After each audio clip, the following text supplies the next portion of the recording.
पहले तो सबसे बड़ी बात है कि बिहार के शिक्षकों के सामने एक विकट समस्या उत्पन्न हो रही थी यह फॉर्म अप्लाई करने को लेके। स्थानांतरण या पदस्थापन के जब फॉर्म वो भर रहे थे तो सॉफ्टवेयर में बहुत तरह की बाउंडेशन और ब्लॉकेज उनके सामने आ रहा था और मुझे लगातार शिक्षकों के द्वारा यह मैसेज दिया जाता था कि पुरुषों के लिए गृह अनुमंडल भी ब्लॉक हो जा रहा है, कार्य अनुमंडल भी ब्लॉक हो जा रहा है, पत्नी का भी अनुमंडल ब्लॉक हो जा रहा है और मेरा भी अनुमंडल ब्लॉक हो जा रहा है। इस प्रसंग में मैंने शिक्षा मंत्री जी को संज्ञान में सारी बातों को दिया और मैं तो शिक्षा मंत्री जी को धन्यवाद देता हूँ। उन्होंने तुरंत जो शिक्षा विभाग के सॉफ्टवेयर को जो देख रहे हैं उनको उन्होंने बुलाया भी और बुला के बड़ी चर्चाएं भी हुई, हर विषय पे चर्चा हुई, तो उन्होंने दिखाया भी, अपनी टीम से भी उन्होंने बात किया और उन्होंने स्पष्ट रूप से कहा कि जो भी पुरुष शिक्षक हैं, अगर जो उनका कार्यरत अनुमंडल है वो कार्यरत अनुमंडल को अपना दे सकते हैं। बस उनके सामने जो ब्लॉकेज रहेगा वह ब्लॉकेज रहेगा कि उनका जो गृह अनुमंडल है उसी गृह अनुमंडल में बस उनको वो नहीं करना है। बाकी अपना जो उनको अनुमंडल है, कार्यरत अनुमंडल है या पत्नी का अनुमंडल है, चाहे उनका अपना जो अनुमंडल है वो अनुमंडल में दे सकते हैं। दूसरी बात है कि हमने देखा है कि जो पति पत्नी अगर जो शिक्षिका हैं, शिक्षक हैं, अगर पत्नी चाहती है कि हम पति के अनुमंडल में जाएं तो वो चली जाएंगी और वहाँ पे एक 8 कॉलम का विकल्प आएगा। उस विकल्प में वो टिक कर देंगी कि हम पति भी हैं, पत्नी भी हैं, तो दोनों लोग वहाँ पे अपना उनकी अनुमंडल में जाके वो पदस्थापित हो सकती है, यह प्रोविज़न है। तो बहुत जगह यह भी परेशानी आ रहा था महिलाओं के द्वारा भी कि हमारा ब्लॉक नहीं ले रहा है और वो कॉलम को वो शायद नहीं प्रिंट आउट प्रेस कर रही थी, जिसके चलते यह परेशानी आ रही थी। तो इन सब विषयों पे सॉफ्टवेयर की टीम से बात उन्होंने भी की और मुझसे भी बात उन्होंने कराया है और मेरे समझ से उन्होंने स्पष्ट रूप से कहा है कि और भी जो सॉफ्टवेयर रिगार्डिंग जो परेशानी होगी उसको हमारे संज्ञान में लाइएगा तो हम लोग उसको समय समय उसको ठीक करते हुए चले जाएंगे। बिल्कुल वो फिट कर दिया गया है, हमारे सामने उन्होंने फिट भी किया और मैं तो शिक्षकों को यही कहूँगा भी कि अगर सॉफ्टवेयर रिगार्डिंग जो भी उस तरह की कोई परेशानी आती है तो मुझे बताएं, आपके माध्यम से भी लोग कमेंट बॉक्स में भी अपनी परेशानी को डालते ही हैं, वो लोग बताएंगे तो उनकी परेशानी को हम लोग और भी दूर कराएंगे। हम लोगों की जो मुख्य रूप से जो समस्या थी, जो शिक्षकों की जो समस्या थी, वो समस्या थी कि जैसे अगर सिवान जिला में 2 गो अनुमंडल है तो सिवान जिला में 2 अनुमंडल है तो एक टीचर का हो गया आपको गृह अनुमंडल और एक टीचर हो गया जिसमें कार्यरत अनुमंडल है। तो अब टीचर के सामने यह समस्या थी कि अब मैं जाऊं तो जाऊं कहाँ, अब दोनों अनुमंडल मेरा छूट रहा है। अगर बगल के जिला में पत्नी का अगर मायके था तो वो भी अनुमंडल में वो नहीं जा पा रहा था, यह परेशानी शिक्षकों के सामने थी। तो इस परेशानी को दूर कर दिया गया और मैं आपको यह भी बताऊं, आप भी शिक्षा मंत्री जी का बयान देख रहे थे जो उन्होंने कहा था कि 38 जिले जो बिहार में है और 8 जिले ऐसे हैं जहां पे एक ही अनुमंडल है। तो उस अनुमंडल में भी उन्होंने कहा कि पार्ट ए और पार्ट बी को मैं डिवाइड कर दूंगा और पार्ट ए के शिक्षक पार्ट बी में चले जाएंगे और पार्ट बी के शिक्षक पार्ट ए में चले आएंगे।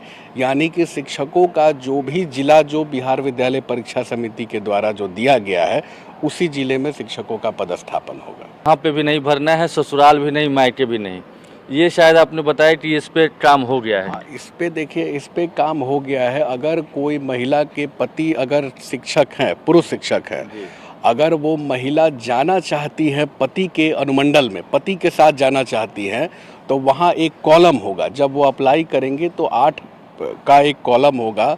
उस कॉलम में वो प्रेस कर देंगे कि हमारे भी पति शिक्षक हैं, तो वह महिला का जो अनुमंडल गृह अनुमंडल होगा वो छोड़ के अपने पति के अनुमंडल में वो चली जाएंगी।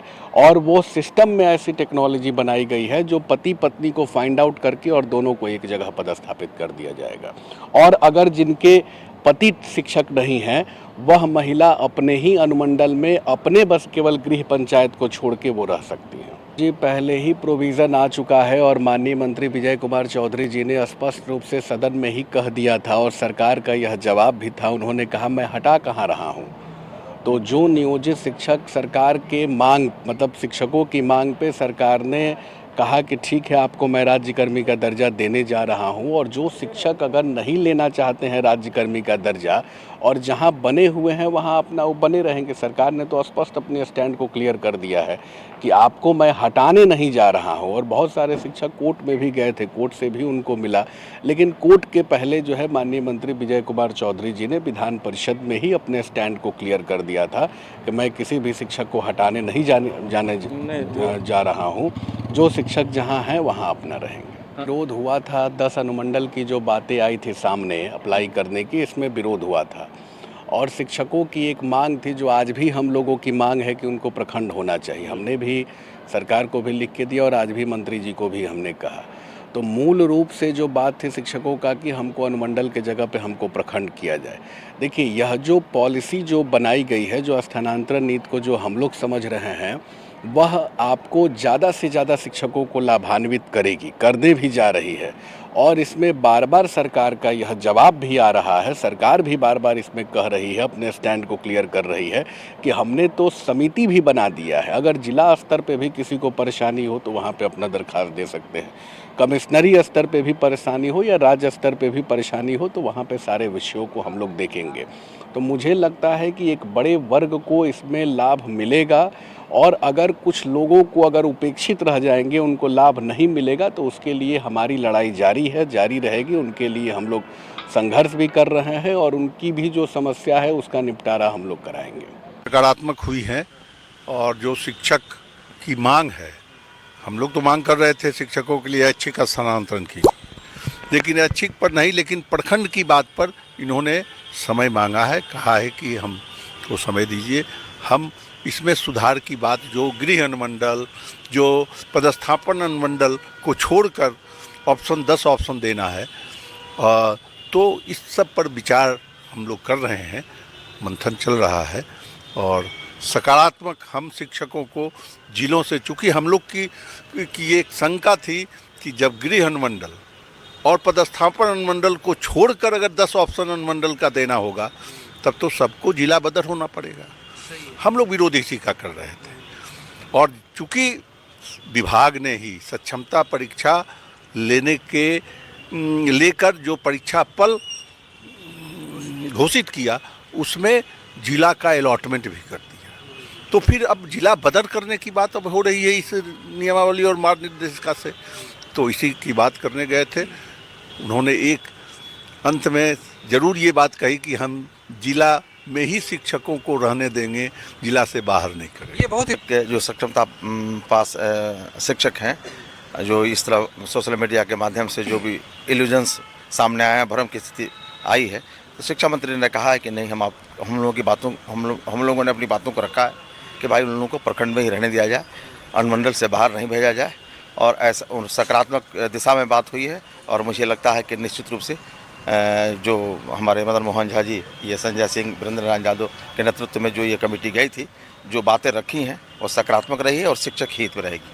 अभी जो नियमावली बना है उसके बारे में हम सब लोगों ने, उनको जो शिक्षकों की चिंता थी या जो हम लोग को फीडबैक दिया गया था, उस हिसाब से संजय जी हैं, आफाक साहब हैं, वीरेंद्र, और सब आदमी मिल के हम लोग ने बात किया है।